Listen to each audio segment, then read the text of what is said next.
Hello there and welcome to another episode of Fully Charged. This one is, I'm a little bit sad actually in this episode because this is the last episode of Fully Charged I'll be recording in my beloved iMiev. I was loaned this car just under a year ago. It's part of the Carpool project. I'm going to get all the numbers wrong. About 29 or 30 of these cars on the road around England. They've been, all the charging data has been saved. There's a huge now data log of how often people charge them, how many miles they drive them, how fast they charge, how much electricity they really use, how much it's cost to use that electricity, and I won't have those figures until early next year. I know that one of the people who's been driving this car has done something like 15,000 miles in it in a year. He uses it absolutely every day, goes to work in it and all that stuff. I have done just over 8,000 miles in it. My wife and I have done it. She's actually probably, if anything, driven this car more than I have.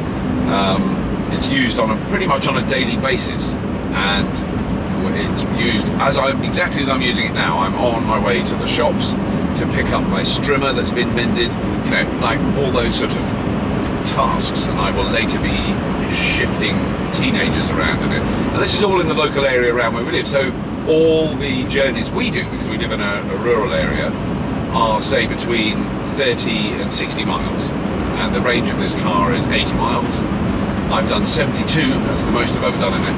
What the car has allowed me to do though is experience what it's like to drive an electric car over a prolonged period, right? You know, normally when journalists or car reviewers or whatever get to drive a new car, they drive it for a couple of days. I've had this car day in, day out for a year, which is fantastic, and it's really what inspired me to try and launch this show. All the arguments about CO2, about where our energy comes from, about the oil companies, all those arguments are complicated and require a lot of time and effort and thought. The amount I have learnt from the responses I've had from people is extraordinary.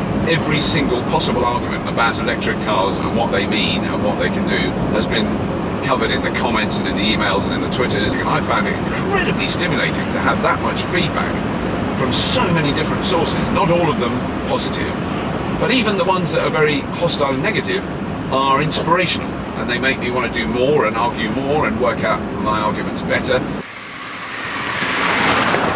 Well, that's the shopping done. That's picking up the strimmer. So you can see the iMiev is very useful. You can get a strimmer in it. It can be quite time-consuming shopping in a supermarket. The supermarket is irrelevant really, but it's just when I've parked the car many times in supermarket car parks in the last year, and then got involved in quite complicated conversations about electric vehicles. My favourite still to this day is when a lovely old man, very smartly dressed old gentleman, came up to me when I just got out of the car, and he shook his head, and I smiled at him, and then he went, "Well, they just don't work, do they?"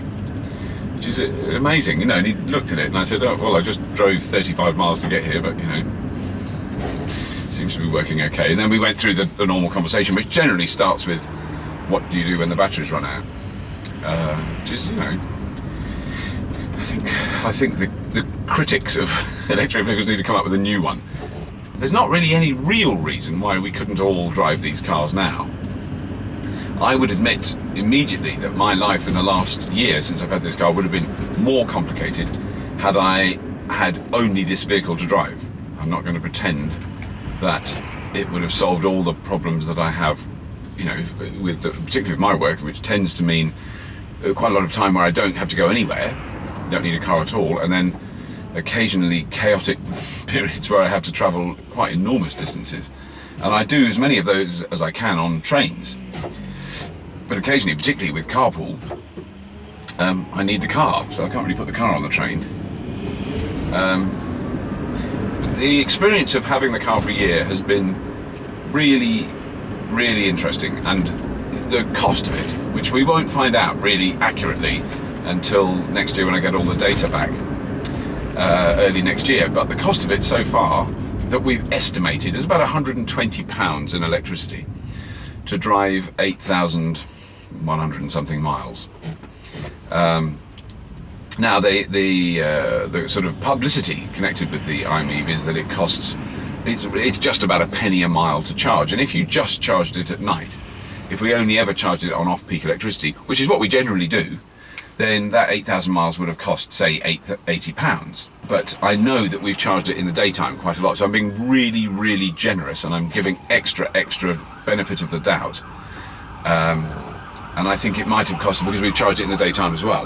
A lot of people are getting in touch with me and saying, what do I do? Because I live in a 5th floor apartment, I live on a street with no garage, which is a lot of people don't have anywhere to park their cars off the road and charge them. And that is a really good point, and it really needs addressing, because wherever you park your car normally, you can always go to a garage and fill it up, and that's not really a problem. But what do you do with an electric car that needs to be charged for longer? And the only answer, there is only one answer, and that is that you have to have a charge post installed wherever you park the car. Presumably, if you own a car and you live in a town and you've got nowhere to park it privately, then you park it on the street. So the only solution is to have a charging post on the street somewhere, wherever it is you live, near wherever you park it. And then what happens if there's someone else with an electric car that parks next to your charging post?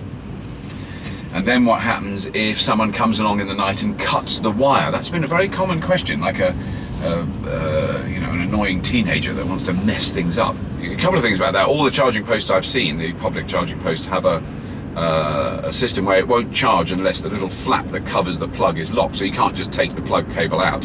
You need the little Dewberry dip thing that opens it. So you can't just unplug it. Now you could then pull it out of the car so it doesn't charge. Very, very annoying, but not actually sort of lethal or deadly. So that's also a problem. And that could affect people and be very annoying if a teenager unplugged your car. And the reason I say that is because I have experienced that even in my own garage, that my son thought it would be funny to unplug the car one night when he came back. And so of course it didn't charge, and then when I wanted to use it the next morning, it was only had about 20 miles range, which was mildly annoying, I'll admit that. And as you can imagine, I expressed some of that emotional feeling to my son. But the cutting the wire thing is very interesting. If you were to cut the wire, say with a pair of pliers, while this car was charging, you would get an electric shock that would kill you. 240 volts at 13 amps. If it was on a fast charger and you cut the wire, not that you would explode. If you don't have somewhere to park your car, where do you charge it? And I think that will restrict the take-up of electric cars more than the range. If every car parking space has an induction plate underneath it, then you won't even think about it. You'll just stop your car, and when you get back in it, it'll be full. There's a lot of problems with induction charging. It's not a new idea, but it's like the same principle as the charging pads that you can get, that you just put your phone or your iPod on and it just charges the battery without you doing anything. There's no wires being plugged in. I am really going to miss having this little car in our lives, and I know my wife is distraught about it going. It has been a fantastic experience to have it, and I'm really grateful to the cabled consortium who've organised this trial, and to Mitsubishi for their support with me using their car, and to everybody else that's involved in this process. Eon Electricity, who supply my electricity, they're very involved in it. There's a lot of people, and I've met lots of them, and I can't remember all the organisations. I know the Technology Strategy Board has had a lot to do with it in this country. A government quango that hasn't been cut by the present administration, which is quite interesting, because what they're doing is finding out an enormous amount about actual daily use of electric vehicles. And this is the first year that there's been a lot of electric cars buzzing around every day. And next year there'll going to be a hell of a lot more. There's so many electric cars coming out in the next 12 months. It's quite breathtaking how rapid it is. If you have been watching Fully Charged for the last year, and I know there's not been that many episodes, thank you so much for supporting it. Thank you so much for all the communication I've had with people, and the advice and the suggestions and the information that I've had. It has been a really brilliant experience doing it, and so I really hope you keep watching, and thank you very much.